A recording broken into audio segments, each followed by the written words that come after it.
This webcast continues the Physics Capstone Project, A Mission to Jupiter. It looks at Part C, Step number 2, where we're going to determine the best launch windows for our space probe.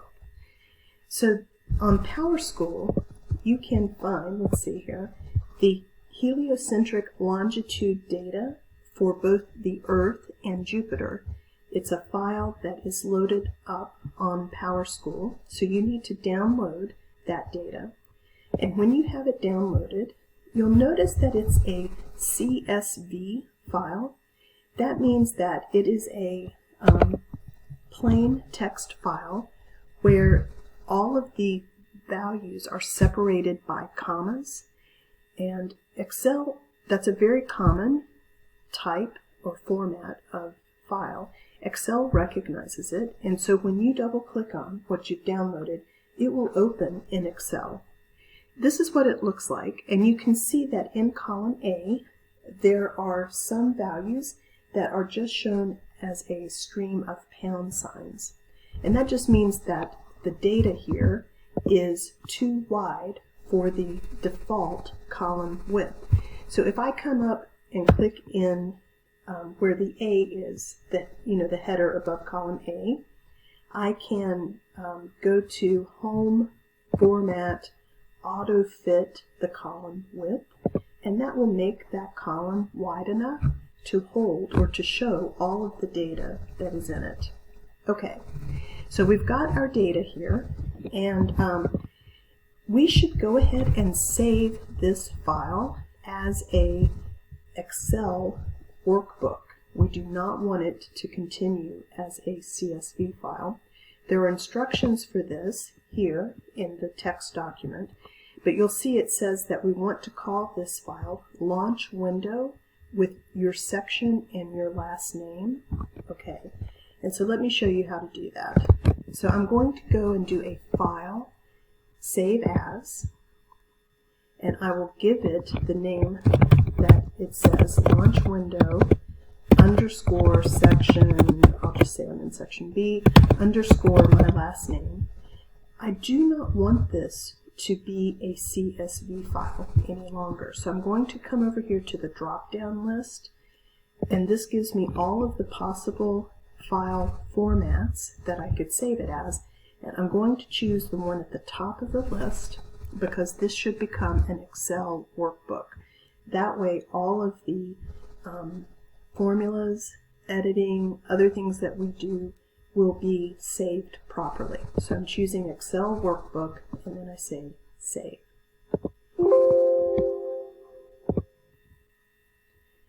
Okay, so here is my file, and now I'm going to start following the instructions in the Word document here. It says to make a new column called the difference between the Jupiter and Earth longitude. And it's just simply going to be the Jupiter longitude minus the Earth longitude. Okay, so I'm going to call this the difference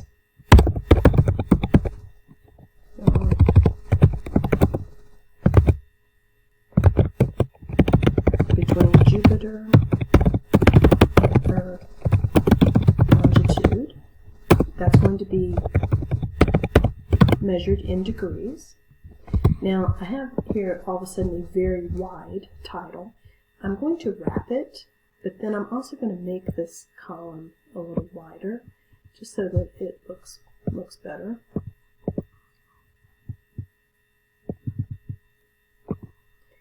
Okay, and so to calculate this value, I need to put a formula in. I'm going to say equal. I'm going to click in the first cell that has Jupiter's longitude so that I get that cell address. Then I'm going to say minus, and then I'm going to click in the cell that has Earth's longitude. So I'm just taking the Jupiter longitude minus the Earth longitude and say equal. Now, if you have scrolled down this file, you'll see that it is a very long table. It has more than 1,400 rows in this table. And I could just copy this down this row. But there is a shortcut to do that, which is that if I bring my cursor into the lower right-hand corner and then do a double click, it copies that formula all the way down the length of this table. Okay, I'm going to center this column just so that it shows up better. Okay, so we've calculated the difference in longitudes. The next step is that we want to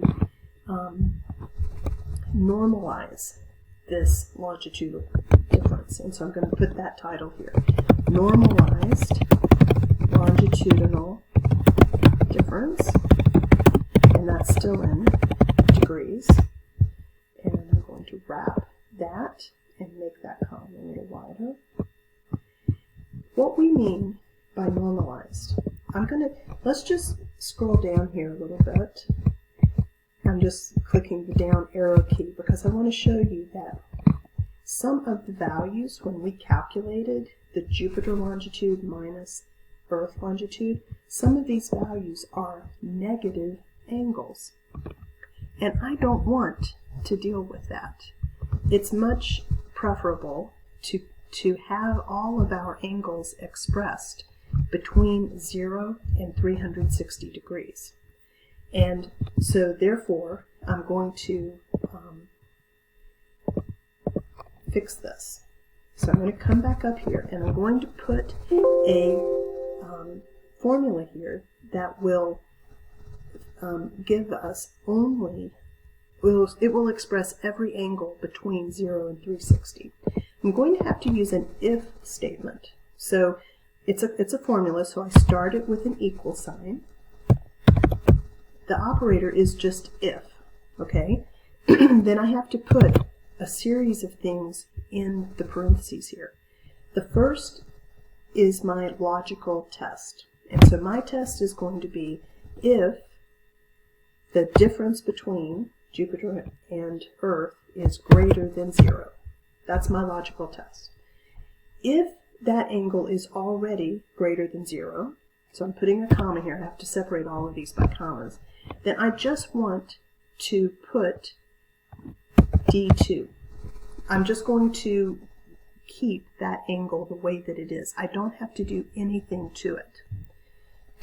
But if that condition is not true, so if it's false, I want to add 360 degrees to it. So I'm going to say D2 plus 360. And then all of these conditions have to be enclosed in a set of parentheses. So I need to close that parentheses, and then I'll say equal. Or I'm sorry, hit the enter key. So now I have calculated this. I have put, my formula up here. If that difference is negative, it's going to add 360 degrees to it. So now I'm going to copy this formula down the length of this column. I bring my cursor to the lower right hand corner and double click. Okay, so now if we go down here, so where I had negative values, here we go. Now I've added 360 degrees, so it cycles from 0 to 360 over and over again. Okay, I have no negative angles anymore. Okay, good. The next step says that we need to find the launch windows. And the launch window will occur when the difference in the heliocentric longitudes is 97 degrees plus or minus 1 degree. So launch can occur when the longitudinal difference is as small as 96 degrees or as big as 98 degrees. This table is very long. Again, it has more than 1,400 entries, and I don't want to just have to rely on my eyes to go down and examine every entry to see if it's bigger than 96 or less than 98. But I can use a conditional formatting in Excel to do that for me. So I'm going to select the E up here. That way it selects the entire column. And then I go here to conditional formatting and click on that. I'm going to set a rule that will highlight the cells when the value in the cells is between certain numbers. Okay, so I selected the column, I've gone to conditional formatting, highlight cells rules, and I want rules that will identify when the value is between certain numbers. Okay, I'm going to click here on between. Now I want to change these lower and upper limits. I want the lower limit to be 96, the upper limit to be 98, and I like green, and so I'm going to choose that when the cells are between those limits, it's going to fill those cells with green and write them in dark green text. So I'm going to click that and then just say OK. So now as I scroll down here, I'm looking for places like this.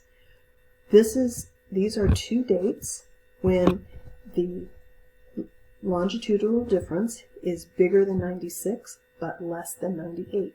It has highlighted those cells in green and it has written them in green text, so they stand out very clearly.